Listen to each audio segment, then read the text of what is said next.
Buen día, yo soy la doctora González y voy a hablarles sobre síndrome nefrítico. El síndrome nefrítico es un síndrome caracterizado por la presencia de hematuria macro o microscópica, cilindros eritrocitarios, hipertensión arterial, distintos grados de insuficiencia renal que pueden tener oliguria, proteinuria leve a moderada, edema e insuficiencia renal. ¿Cómo se produce un síndrome nefrítico? Hay varias causas de síndrome nefrítico, ya las vamos a mencionar, pero esta inflamación glomerular que va a depender del mecanismo fisiopatológico según cuál sea la noxa, no es lo mismo hablar de un síndrome nefrítico en el lupus, en una glomerulonefritis por IgA o en la posinfecciosa, que es el modelo más representativo de síndrome nefrítico y del que yo les voy a hablar.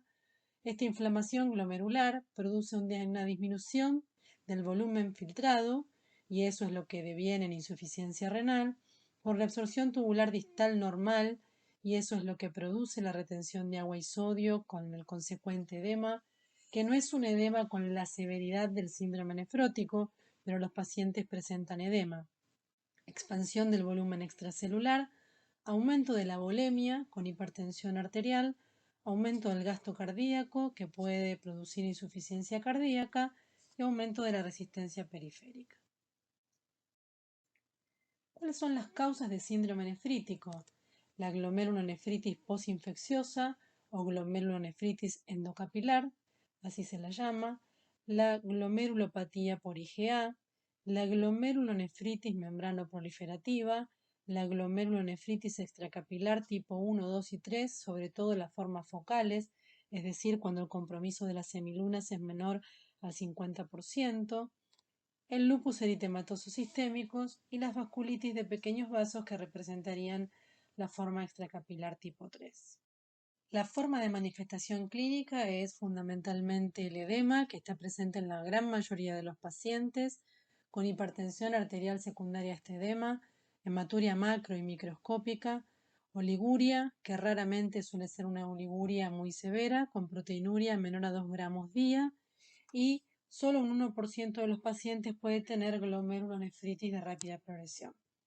Hay que aclarar que algunas glomerulopatías con síndrome nefrítico pueden cursar, dependiendo de la glomerulopatía, con proteinuria en rango nefrótico, es decir, con síndrome nefrítico, pero proteinuria masiva.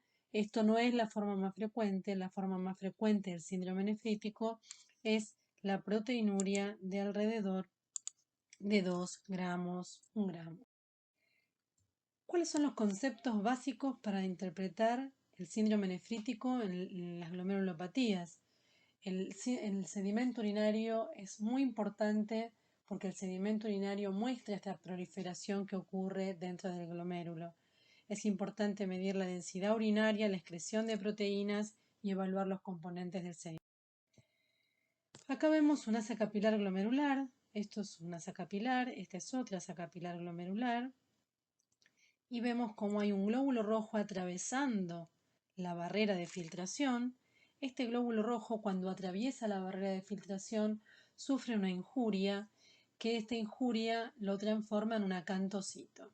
Los acantocitos son los glóbulos rojos que tienen plebs o protusiones y que son característicos. Acá vemos, este es el ratón Mickey que habíamos estudiado en fisio, que estos acantocitos son específicos de hematuria glomerular. Se dice que una hematuria glomerular es una hematuria cuando es más del 80% de dismórficos y más del 5% de acantocitos, para tener una alta especificidad y una alta sensibilidad para distinguir una hematuria glomerular de no glomerular. Acá vemos una hematuria dismórfica nuevamente, un acantocito, otro acantocito, alteraciones de la membrana. Esta es una foto de microscopía electrónica. Un cilindro hemático, se ve claramente el borde del cilindro. Este es un cilindro hemático. El cilindro es el molde de la proteína de Tams-Horfall, donde se incluyen los componentes de lo que pasa a nivel glomerular. Y acá vemos hematíes y este color herrumbroso que tiene este cilindro, por lo que los hematíes que atraviesan este asa capilar y pasan el espacio urinario se incluyen en el molde de la proteína de Tamm-Horfeld formando cilindros hemáticos. Acá vemos un túbulo que tiene la luz, un cilindro hemático y hematíes. Esto es lo que después vemos en el sedimento. Esta es una foto de la doctora de Rosa, la patóloga del hospital. Un cilindro hemático dentro de un túbulo. Y acá vemos perfecto los hematíes en el molde proteico. Esta foto es una maravilla. Cilindros leucocitarios, si hay proliferación a nivel fundamentalmente podría ser mesangial o podría ser tubular. No todos los síndromes nefríticos tienen daño tubular, pero podrían tenerlo. Y entonces se incluyen dentro del molde leucocito. Otro cilindro hemático. Un cilindro hemático y ancho. Los cilindros anchos y serios son característicos de insuficiencia renal y o oligonuria. Y entonces vemos cuáles son los mecanismos de la proteinuria, los mismos que vemos en el síndrome nefrótico, pero esta es una proteinuria no tan severa y donde el daño no es estrictamente podocitario, sino que es un daño mesangial que permite el pasaje de proteínas. Mesangial, porque en general estas glomerulopatías tienen inmunocomplejos, el mecanismo no es solamente el podocito. En el laboratorio tenemos hematuria dismórfica con acantocitos, proteinuria moderada, cilindros hemáticos, aumento de la creatinina y de la urea como expresión de la insuficiencia renal, una excreción de sodio, un FeNA de menor a 1% por la reabsorción de sodio distal que hay, y hay que pedirle a los pacientes ASTO, DNA, FAN, crioglobulinas, ANCA, antimembrana basal glomerular, anti-RO, factor reumatoideo, para ver si tienen una enfermedad glomerular sistémica y a veces los pacientes pueden tener disminución de la hemoglobina y del hematocrito fundamentalmente por hemodilución por la expansión de volumen. El examen de la orina, dijimos que la densidad urinaria era normal, con leve excreción de proteínas, acá no flocula. Cilindros hemáticos, hematuria glomerular, esto es un cilindro serio, un cilindro granuloso fino, un cilindro granuloso grueso con algunos leucocitos incluidos. Y vemos cómo en el síndrome nefrítico agudo el FeNA es menor a 1, pero la gran diferencia con la insuficiencia renal perrenal es que hay alteraciones del sedimento urinario. El sedimento urinario es un sedimento urinario proliferativo porque estas son glomerulonefritas. Muy importante en el síndrome nefrítico determinar si el paciente tiene o no hipocomplementemia. Tanto el lupus, la crioglobulinemia o la glomerulonefritis membranoproliferativa tipo 1 pueden dar hipocomplementemia por la vía clásica, es decir, fundamentalmente de C4, y la glomerulonefritis posinfecciosa, el virus B, el síndrome urémico hemolítico, la glomerulonefritis membranoproliferativa tipo 2 o la enfermedad heteroembólica por la vía alternativa con descenso fundamentalmente del C3. ¿Cómo son los niveles de síndrome de complemento en el síndrome nefrítico agudo? Y acá vemos, esto es una repetición de lo que yo les acabo de mostrar, cómo es el complemento en las distintas enfermedades. Acá vemos que de rutina se piden electrolitos, complemento, estudios para descartar enfermedades de sistemas que se asocien a síndrome nefrítico. ¿Cuáles pueden ser las complicaciones? La insuficiencia cardíaca, la insuficiencia renal, la hipercalemia, el aumento del potasio o la encefalopatía hipertensiva. Estas complicaciones son mucho más frecuentes en los adultos, a pesar de que la glomerulonefritis endocapilar o posinfecciosa, que se asocia a faringitis por estreptococo beta hemolítico, es más frecuente en niños. Se ha visto que una población de adultos inmunosuprimidos, alcohólicos, oncológicos, desnutridos, pueden tener formas de peor evolución, y acá lo vemos, de síndrome nefrítico. En los niños, en general, el síndrome nefrítico asociado a glomerulonefritis posinfecciosa se resuelve en el 95-98% de los casos espontáneamente en el término de un mes. Los chicos pueden quedar con una proteinuria leve o hematuria leve durante un año, pero en general no tienen secuelas ni evolucionan en la insuficiencia renal, no así los adultos.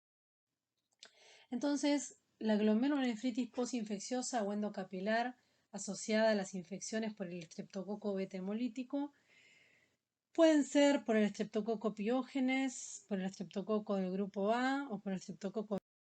Y el mecanismo es que este estreptococo tiene un receptor de plasmina asociado a glomerulonefritis, el gliceraldehído 3-fosfato de hidrogenasa, el GAT, y el SPEP, que es el estreptococo pirógeno de la exotoxina B, que lo que hacen estos dos antígenos es depositarse a nivel glomerular y generar quimiotaxis de polimorfonucleares, de interleuquinas, y de esa manera generar daño glomerular, que es el primer mecanismo que habíamos visto que produce la retención de sodio y las consecuencias del síndrome nefrítico.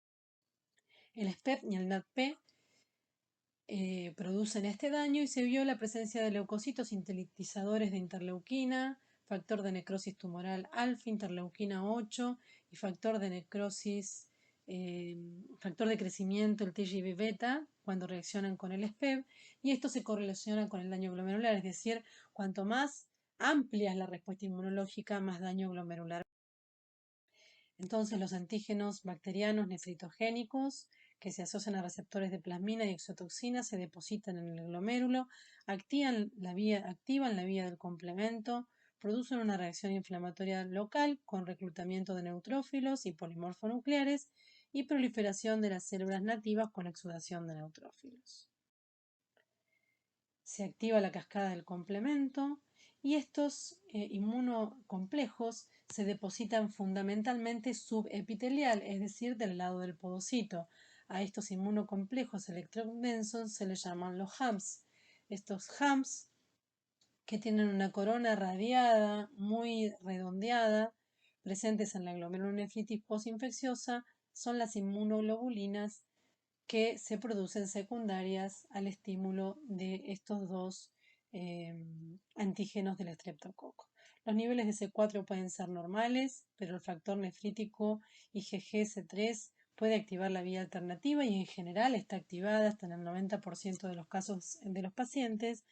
Acá es importante conocer que la glomerulonefritis postinfecciosa del niño es un cuadro clínico en general muy claro, con hipocomplementemia, donde está claro que el niño tuvo o el impétigo o la faringitis, pero en los adultos puede ser que no esté este antecedente tan claro, porque además puede haber glomerulonefritis postinfecciosa secundaria a abscesos, secundaria a enfermedades respiratorias, secundaria osteomielitis, entonces no tener tan claro el foco, y la hipocomplementemia es muy marcada en el primer mes. O sea que si un paciente tiene una glomerulonefritis asociada a infección, una glomerulonefritis endocapilar, ya sea o no por estreptococo, puede ser que nosotros encontremos el paciente después de la fase de la hipocomplementemia. Pero para ustedes, y asociado a la faringitis, los pacientes tienen impétigo o faringitis y 14 a 21 días después presentan la glomerulonefritis, que en el 90% de los niños es hipocomplementémica. Bueno, entonces está la infección del tracto respiratorio o de la piel,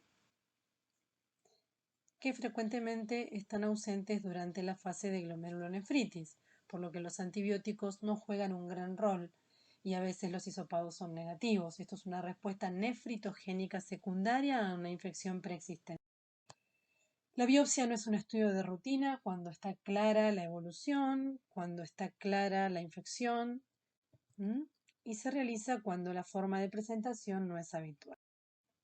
El síndrome nefrítico se realiza biopsia de riñón, no si el asto es negativo, porque el asto podría ser negativo, sino si en general no cierra el cuadro clínico, o que el asto sea negativo, o que el complemento sea normal, que no podamos observar el periodo de latencia, que el paciente esté francamente anúrico, es decir, que pueda tener este 1% de formas extracapilares, que la insuficiencia renal no revierte espontáneamente, que la hipertensión arterial sea persistente o maligna, o que curse con síndrome nefrótico.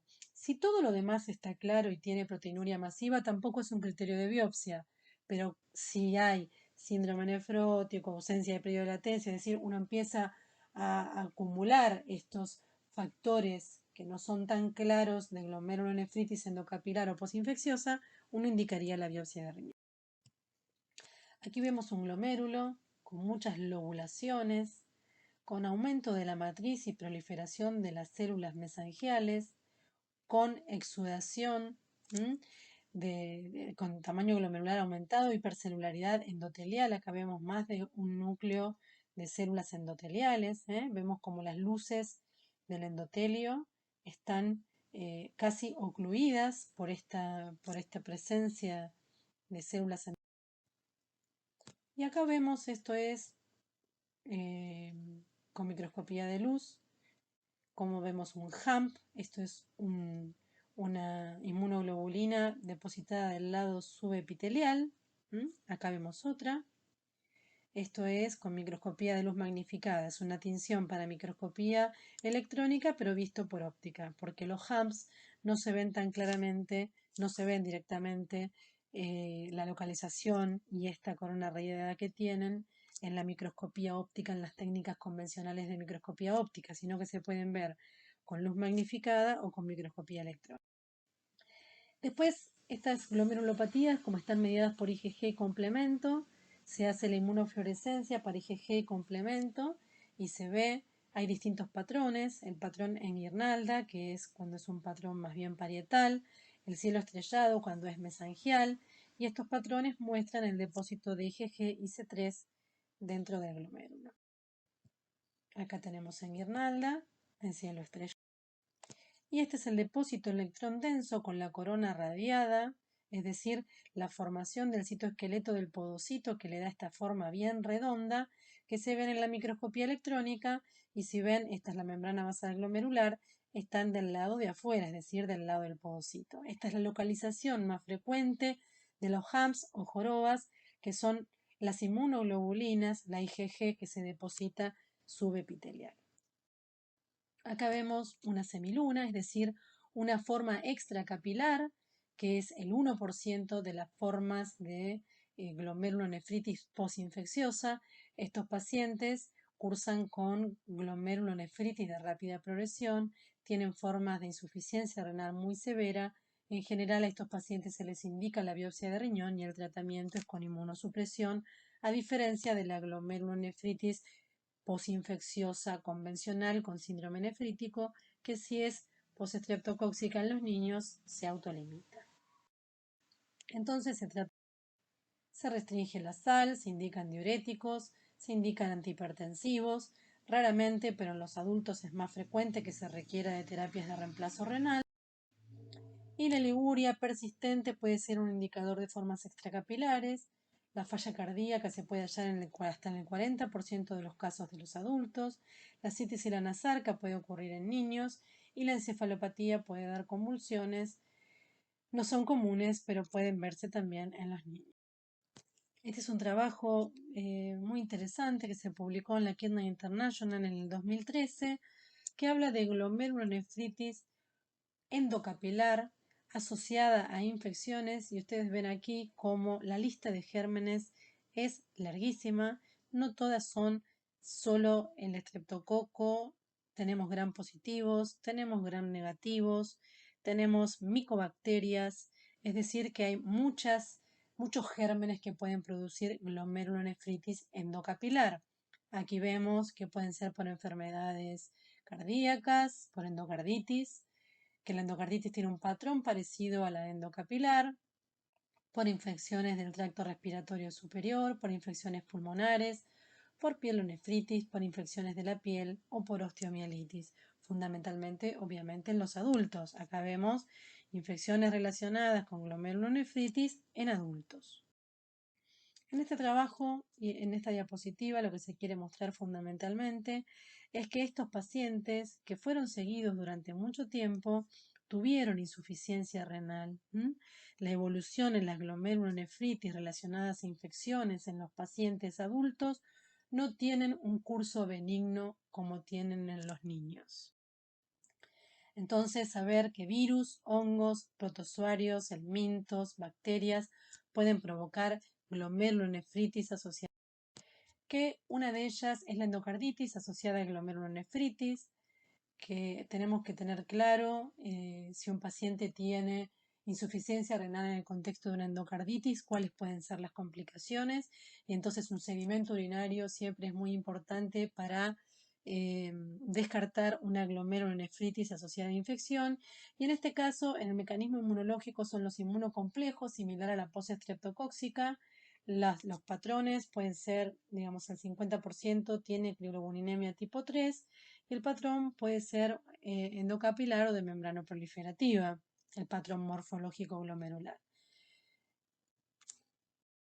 Bueno, puede ser una glomerulonefritis difusa proliferativa, pueden verse también formas extracapilares, membranosas, membranoproliferativas, y también se ven estos depósitos parecidos a los HAMS, pero que pueden tener localizaciones subendoteliales, mesangiales o subepiteliales. Tal vez esta es una información fina para ustedes, pero que sepan que la glomerulonefritis relacionada a infecciones no es solamente relacionada a faringitis ni impétigo, sino que ya vieron que otras infecciones y otros gérmenes pueden dar glomerulonefritis con distintas variables histológicas. Entonces, en estos pacientes, buscar los criterios clínicos de endocarditis, la fiebre, la artralgia, la anemia, la púrpura, los nódulos de Osler, las lesiones de Janeway, las hemorragias en el fondo de ojo, la hipocomplementemia predominio de C4, el factor reumatoideo positivo y la crioglobulinemia tipo 3, con lesiones distales que a veces pueden ser necrotizantes, y que esto es lo que nos debe hacer sospechar de una glomerulonefritis. También está la nefritis por shunt, el shunt auriculoventricular. Puede complicarse con glomerulonefritis en muy bajo porcentaje. El germen más frecuente es el estafilococo epidermidis. Tiene un patrón morfológico similar a la endocarditis. La clínica es parecida, pero con rash y hepatoesplenomegalia. Y también se produce por inmunocomplejos que activan la vía clásica y la vía alternativa. Estas otras infecciones que ya nombramos, que pueden ser los abscesos intraperitoneales, pelvianos, pleurales, dentales, con clínica variable, hasta formas de glomerulonefritis extracapilar. Y en estas formas no tan clínicamente características pueden haber síndrome nefrótico, formas con complemento normal y gamapatía policlonal. Bueno, entonces como resumen, tener en cuenta que el síndrome nefrítico, a diferencia del síndrome nefrótico, siempre estamos frente a una glomerulonefritis, donde la proteinuria no es en rango nefrótico habitualmente, donde se asocia a diferentes tipos de infecciones. Los niños tienen mejor evolución, los adultos a veces requieren de biopsia de riñón, la evolución es variable y pueden evolucionar con enfermedad renal crónica. Espero que hayan comprendido, les agradezco mucho su atención y les dejo mi mail por si tienen dudas.